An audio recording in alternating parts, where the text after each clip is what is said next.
Assalamualaikum dan salam satu Malaysia. Amir Ashraf Maslan untuk edisi Buletin Selatan 8 Februari 2015. Kekerapan perkhidmatan kereta api ulang-alik yang menghubungkan stesen JB Central dan Woodlands Singapura akan dipertingkatkan secara berperingkat daripada 6 kali sehari kepada 13 kali sehari menjelang akhir tahun ini. Pengerusi Jawatankuasa Pelancongan, Perdagangan dan Kepenggunaan Negeri, Datuk T. Siu Kiong berkata, peringkatan tersebut akan dilakukan tanpa membabitkan sebarang penambahan aset. Katanya penambahan berkenaan akan dapat mengurangkan kesesakan yang berlaku di Tambak Johor, khususnya bagi mereka yang kerap menggunakannya setiap hari selain dapat menjimatkan masa. Jelasnya, kerajaan Malaysia dan Singapura sudah memberi persetujuan pada mesyuarat yang diadakan semalam dan berharap dapat memulakannya secepat mungkin.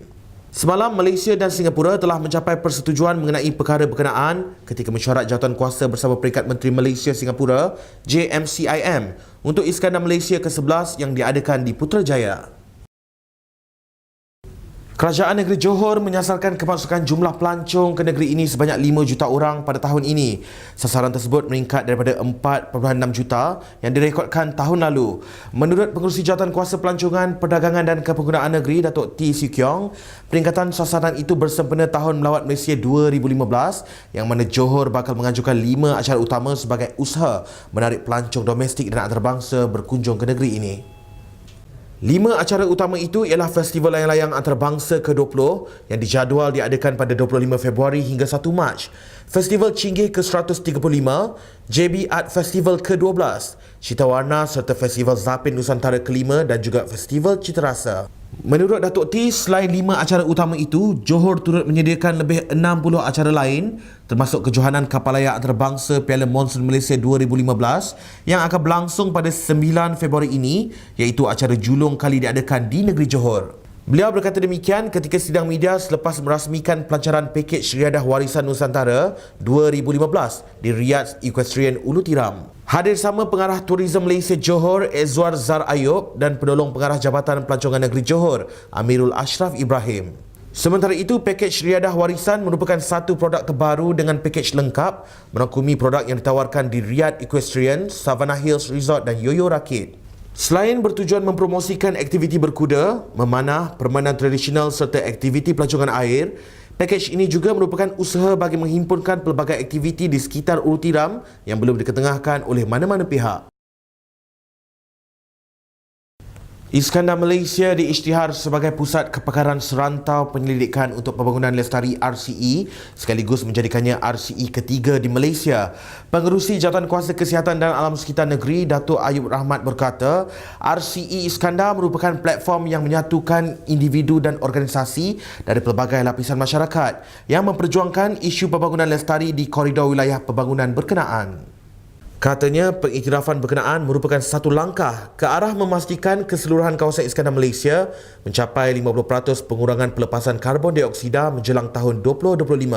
RCE diiktiraf oleh United Nations University yang merupakan jaringan kerjasama antara individu, pakar dan organisasi yang komited dalam membina masa hadapan lestari melalui pendidikan. Dua lagi negeri yang mendapat pengiktirafan RCE di Malaysia adalah RCE Penang dan RCE Central Malaysia.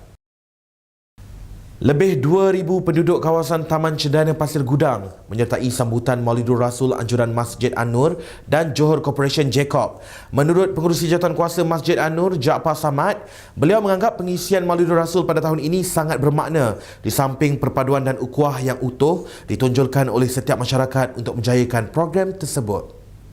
Alhamdulillah, dari segi perpaduan kerjasama yang telah ditunjukkan oleh masyarakat setempat ini memang hebat sekali.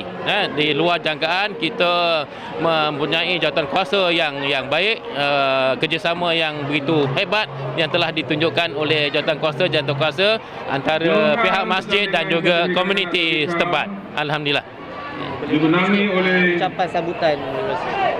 Saya mengucapkan ribuan terima kasih kepada semua jawatankuasa yang telah terlibat, ketua-ketua blok, ketua-ketua kampung, ketua masyarakat, dan juga saya ucapkan ribuan terima kasih kepada jawatankuasa masjid yang telah dapat bekerjasama antara pihak penduduk dan juga masjid. Beliau memberitahu pemberita ketika ditemui pada majlis sambutan Maulidur Rasul di Masjid An-Nur Taman Cendana Pasir Gudang. Pelbagai aktiviti yang dijalankan sempena sambutan tersebut seperti gotong royong membersihkan kawasan masjid, pertandingan nasyid dan perarakan. Selain itu, Ahli Majlis Perbandaran Pasir Gudang MPPG Omar Saleh berkata, menerusi majlis seperti itu, Kerajaan Johor juga tidak ketinggalan untuk memberikan tumpuan untuk membantu penduduk di Taman Cendana itu dalam mengubah ekonomi masa hadapan mereka. Kerajaan Johor memberi tumpuan untuk membantu penduduk Taman Cendana ini supaya nanti dapat mengubah kedudukan ekonomi masa depan lah. Jadi daripada kecil kita didik, kita bagi ruang untuk mereka membuka minda lah. Dan Alhamdulillah sambutan yang kita nampak hari ini memang sangat-sangat menggalakkan. Sementara itu, bagi penduduk setempat Harul Anwar dan Kak Zai, sambutan Maulidur Rasul kali ini memberikan kesan dalam jiwa mereka di samping mengingati perjuangan baginda Rasulullah SAW dalam memperjuangkan Islam suatu ketika dahulu.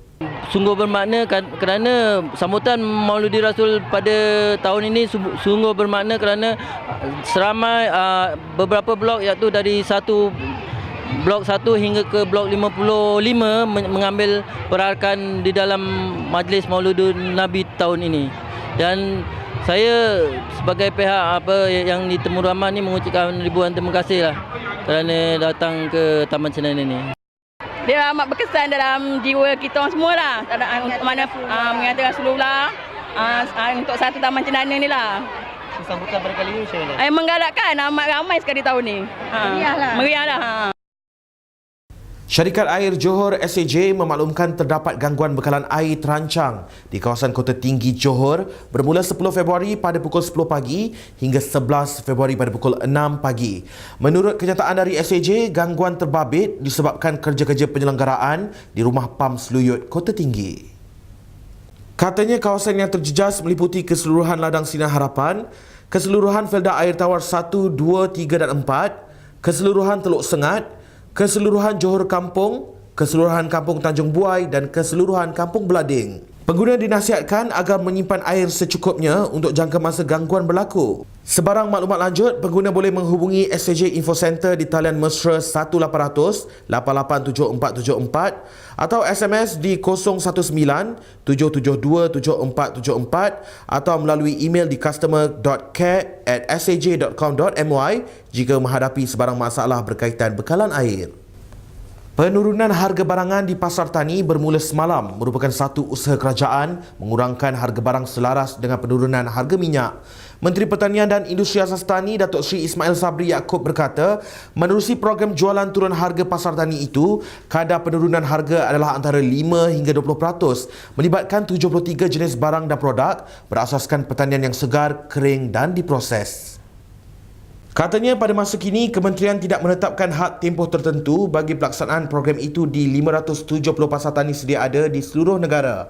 Jelasnya, menerusi program penurunan harga terbabit, ia tidak akan menjejaskan keuntungan peniaga kerana mereka masih memperoleh keuntungan daripada hasil jualan.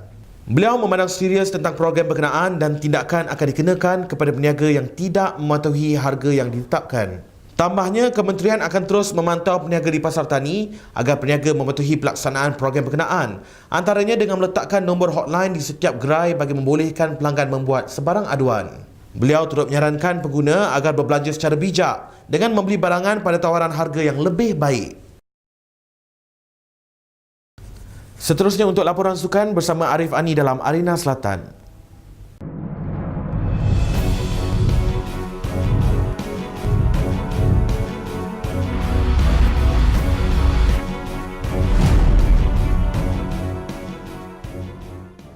Liga Super 2015 yang baru bermula tampak begitu rancak dengan banyak jaringan yang terhasil oleh pasukan yang bertanding dalam siri perlawanan semalam. Pasukan dari Singapura Lion 12 bermula garang pada aksi pertama Liga Super apabila membenam pasukan Polis Diraja Malaysia PDRM dengan jaringan besar 5-3.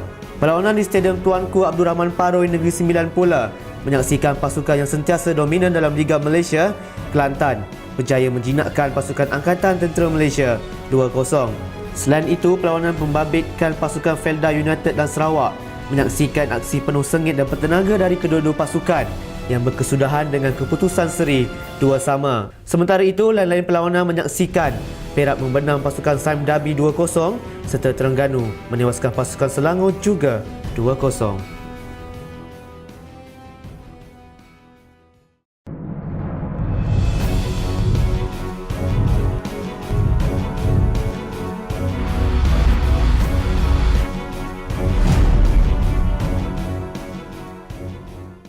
Sekian sahaja untuk edisi Bulletin Selatan hari ini. Terus menonton kami untuk paparan berita yang menarik. Salam takzim.